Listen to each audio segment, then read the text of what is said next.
मोअज़्ज़िज़ नाज़रीन, कर्नाटक के शहर बेलगावी में कांग्रेस की जय बापू जय भीम जय संविधान रैली हुई। वैसे यह रैली 27 दिसंबर को होनी थी, लेकिन साबिक़ वज़ीर आज़म मनमोहन सिंह के चल बसने की वजह से इस रैली की तारीख को रद्द कर दिया गया था। रैली से पहले कांग्रेस के सदर मल्लिकार्जुन खड़गे और जनरल सेक्रेटरी प्रियंका गांधी ने कर्नाटक विधानसभा के अहाते में महात्मा गांधी के मुजस्समे की गुलपोशी की। इसके बाद रैली से खिताब करते हुए बीजेपी पर जमकर हमले किए गए। रैली से खिताब करते हुए मल्लिकार्जुन खड़गे ने कहा कि महात्मा गांधी के आदर्श और बाबा साहेब अम्बेडकर के उसूल ही हमारी कांग्रेस की विचारधारा है। ये हमें बेइंसाफ़ी के ख़िलाफ़ लड़ने की ताकत देती है। हम इसी ताकत से इस मुल्क में बढ़ती हुई नफ़रत और बेइंसाफ़ी और जुल्म को हराएंगे। मल्लिकार्जुन खड़गे ने कहा कि पार्लियामेंट में वज़ीर दाखिला अमित शाह ने बाबा साहेब अम्बेडकर की बेइज्जती की है। इसके बाद हम सब ने अमित शाह के ख़िलाफ़ धरना दिया और अमित शाह के इस्तीफ़े की मांग की, और आज भी वही हमारा मुतालिबा है कि अमित शाह को इस्तीफ़ा देना होगा। अमित शाह ने पार्लियामेंट में बाबा साहेब अम्बेडकर की बेइज्जती की तो दूसरी तरफ हमारे प्रधानमंत्री मोदी जी ने कहा था, दुनिया में महात्मा गांधी को गांधी फिल्म देखने के बाद ही पहचान मिली है।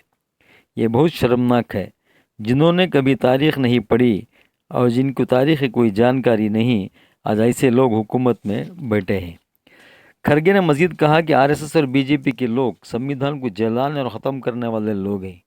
ये मुल्क को तोड़ने वाले लोग हैं। राहुल गांधी ने तो इस मुल्क को जोड़ने के लिए कन्याकुमारी से कश्मीर तक पदयात्रा की। मल्लिकार्जुन ने कहा कि आरएसएस जनसंघ की बुनियाद रखने वाले श्यामा प्रसाद मुखर्जी उस वक्त लोगों से कहते थे कि भारत छोड़ो आंदोलन में हिस्सा नहीं लो, और यही नहीं बल्कि उन्होंने ब्रिटिश गवर्नर को एक चिट्ठी लिखकर कहा था कि अगर गांधी जी की इस भारत छोड़ो आंदोलन को नहीं दबाया गया तो मुल्क में बहुत बुरा हो जाएगा। देखिए ये रिपोर्ट। कर्नाटक राज्यಕ್ಕೆ ಒಂದು ಗೌರವ ತರತಕ್ಕಂತ ಕೆಲಸ ತಾವು ಮಾಡಿದ್ದೀರಿ ಅಂತ ಹೇಳಿ ನಿಮ್ಮೆಲ್ಲರಿಗೆ ನಾನು ಧನ್ಯವಾದಗಳನ್ನು ಅರ್ಪಿಸುತ್ತೇನೆ। ಮಹಾತ್ಮ ಗಾಂಧೀಜಿ ಅವರ ಬಗ್ಗೆ ಹೇಳಬೇಕಾಗಿದ್ರೆ ಸಾಕಷ್ಟು ಸಮಯ ಬೇಕು। ಅವರು ಮಾಡಿದಂತ ಕೆಲಸ, ಅವರು ನಮಗೇನು ಸ್ವಾತಂತ್ರ್ಯವನ್ನ ತಂದುಕೊಟ್ರು, ಈ ಸ್ವಾತಂತ್ರ್ಯವನ್ನು ಬಂದ ಮೇಲೆ ನೆಹರೂಜಿ ಅವರ ಕಾಲದಲ್ಲಿ, ಬಾಬಾ ಸಾಹೇಬ್ ಅವರ ಕಾಲದಲ್ಲಿ ದೇಶದ ಸಂವಿಧಾನ ಬಂತು ಮತ್ತು ಆ ಸಂವಿಧಾನವನ್ನ ರಕ್ಷಣೆ ಮಾಡತಕ್ಕಂತ ಜವಾಬ್ದಾರಿ रैली में प्रियंका गांधी ने कहा कि मेरे बड़े भाई राहुल गांधी हर दिन संविधान को बचाने के लिए लड़ते हैं। वो इसके लिए अपनी जान देने भी तैयार हैं। जब भी मेरे भाई राहुल गांधी ने पार्लियामेंट में आवाम की आवाज़ उठाने की कोशिश की है, जब उस वक्त मोदी सरकार पार्लियामेंट रद्द करने की कोशिश करती है, क्योंकि मोदी सरकार राहुल गांधी से डरती है। मोदी सरकार के लोग राहुल गांधी जी को देखकर कांपते हैं, क्योंकि राहुल गांधी सच्चाई की लड़ाई लड़ रहे हैं। मोदी सरकार के लोग राहुल गांधी के ऊपर तमाम केस लगा रहे हैं, लेकिन राहुल गांधी डरने वाले नहीं हैं। प्रियंका गांधी ने कहा कि हमारी विचारधारा आरएसएस और बीजेपी की तरह कायरों की विचारधारा नहीं है। हमारी विचारधारा संविधान है। हम इसके लिए मरने को तैयार हैं। हम लोगों को इंसानियत और इंसाफ दिलवाने के लिए और आवाम की हिफाजत के लिए मरने मिटने को तैयार हैं।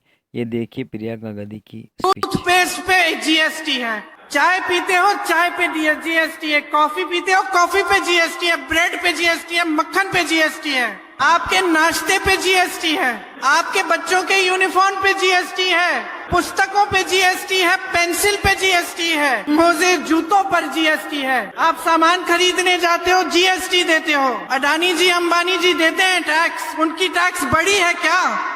आपकी टैक्स हर रोज बढ़ती चली जा रही है, उनकी टैक्स बढ़ी नहीं है। वो हजारों करोड़ रुपए कमा रहे हैं, उनका टैक्स नहीं बढ़ता। और आप जितने भी परिवार के सदस्य बाहर जाएं, काम करें, खेती में करें, मजदूरी करें, नौकरी करें, तब भी आपका पैसा काफी नहीं हो रहा है, तब भी आप अपने जीवन में संकट झेल रहे हैं, संघर्ष झेल रहे हैं। इसी को कहते हैं संविधान विरोधी नीतियां। यही है उसका असर कि जब सरकार, शासन, प्रशासन सिर्फ बड़े बड़े उद्योगपतियों के लिए चल रहा है। आज हम यहाँ हवाई जहाज से आए तो एयरपोर्ट में एक ड्राइवर था, खड़गे जी उससे कन्नड़ा में बात करने लगे और उससे पूछा कि कहाँ के हो। उसने कहा मैं मैसूर का हूँ। तो खड़गे जी ने पूछा कि फिर यहाँ कैसे हो, यहाँ रहते हो क्या है। उसने कहा कि मैसूर का जो एयरपोर्ट है वो अभी अभी अडानी जी को दे दिया, तो एक दिन में मेरे जैसे बहुत सारे लोगों को निकाल दिया और यहाँ अलग अलग जगह भेज दिया। तो आप जहां भी देखिए निजीकरण हो रहा है, और वो भी एक दो उद्योगपतियों को सब कुछ दिया जा रहा है। अब इसका सबसे पहला असर क्या है कि आरक्षण खत्म होता है। इन्होंने लैटरल एंट्री के जरिए इतनी सारी जो नौकरियां हैं वो अलग कर दी हैं, आरक्षण को खत्म करने की कोशिश की है। इसको कहते हैं संविधान विरोधी नीतियां।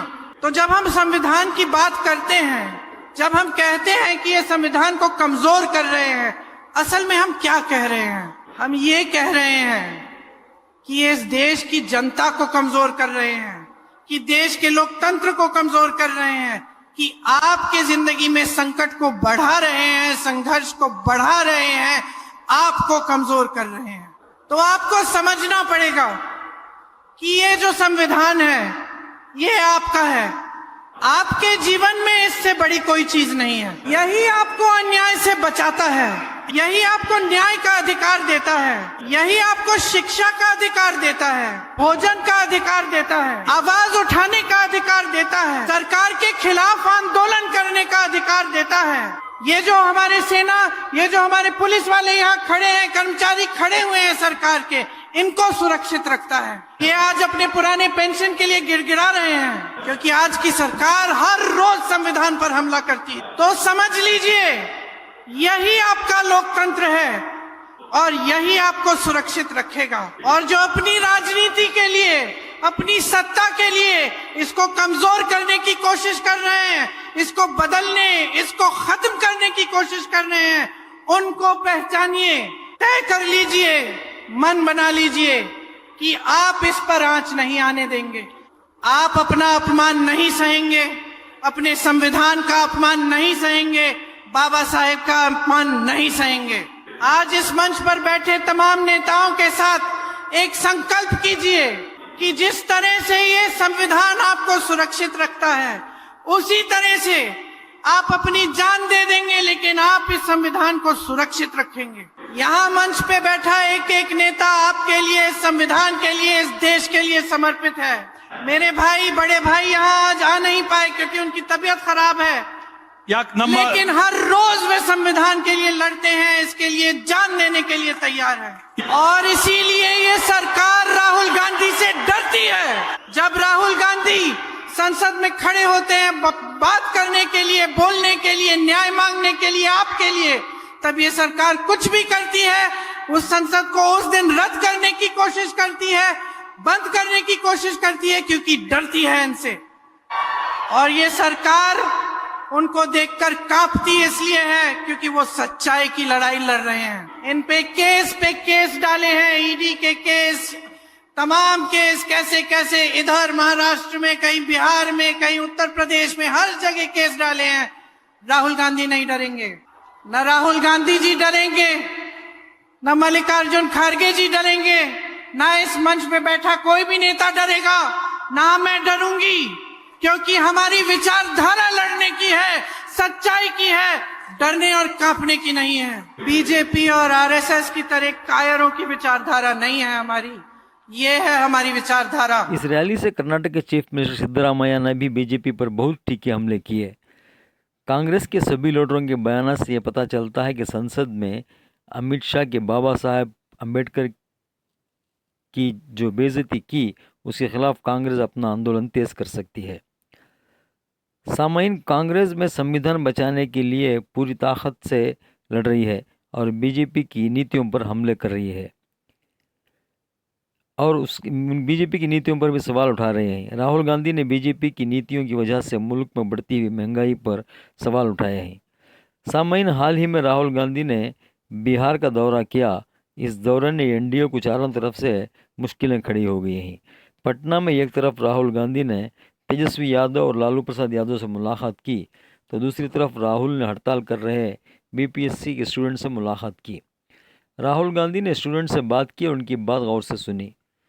दोस्तों, इस मुलाकात की एक वीडियो देखिए। इस वीडियो सरकार क्या कर रही है? अब सरकार कुछ भी नहीं कर रही। बापू परीक्षा परिसर में एग्जामिनेशन हो रहा था, उससे पहले ही वहाँ पे सेंट्रल सुपरिटेंडेंट का मृत्यु हो जाती है और वो संदेहात्मक है हमारे लिए। जबकि हम लोग पिछले 18 तारीख से गर्दनी बाग में बैठे हुए हैं। आपकी क्या सोच है कि ये पूरा सिस्टम कोलैप्स हुआ है? हजारों करोड़ का ये घोटाला है, स्कैम है। हजारों करोड़ का स्कैम है और हम सिर्फ इतना कहते हैं कि री एग्जाम हमको करवा दीजिए। और सीएम आपसे बात क्यों नहीं कर रहे? ये बिहार के अंदर में एक के साथ ही राहुल गांधी ने एक पोस्ट में लिखा कि देखिए, पटना में बीबीएससी के एग्ज़ाम की तैयारी करने वाले स्टूडेंट्स ने मुझे क्या बताया। बिहार में क्रिमिनलों को गिरफ्तार करने की बजाय स्टूडेंट्स को गिरफ्तार कर रही है। बिहार की गवर्नमेंट का सारा फोकस रिश्वतखोरी के घिनौने खेल की तरफ है। बीपीएससी स्टूडेंट्स ने राहुल गांधी से ये अपील की कि वो संसद में यह मुद्दा उठाए। स्टूडेंट्स की हड़ताल में राहुल गांधी की एंट्री की वजह से बिहार गवर्नमेंट में एनडीए सरकार की टेंशन बढ़ा दी है। वहीं मरकज़ की एनडीए गवर्नमेंट पर भी राहुल गांधी का निशाना है। राहुल गांधी ने मोदी सरकार की पोल खोल दी है। उन्होंने जीएसटी, इकोनॉमी और एग्रीकल्चर तक बहुत ही गहरे सवाल उठाए हैं और उन्होंने एक ट्वीट भी किया है कि मोदी जी की विकसित भारत की सच्चाई, मेहनत आपकी, मुनाफा किसका। याद रहे नाज़रीन, राहुल गांधी ने कई साल पहले ही जीएसटी को गब्बर सिंह टैक्स का नाम दे चुके हैं। दोस्तों, मोदी सरकार की पॉलिसीज़ का ही यह नतीजा है कि पूरे मुल्क में इतनी महंगाई बढ़ गई है। पहले बड़े बड़े उद्योगपति अपने कारोबार को दुगना करने के लिए बैंकों से कर्जा लिया करते थे, लेकिन आज माहौल ये है कि एक आम इंसान अपना घर चलाने के लिए कर्जा लेने के लिए मजबूर हो चुका है। नाज़रीन, मेरे इस चैनल को लाइक, शेयर और सब्सक्राइब कर लें और कमेंट्स करना ना भूलें।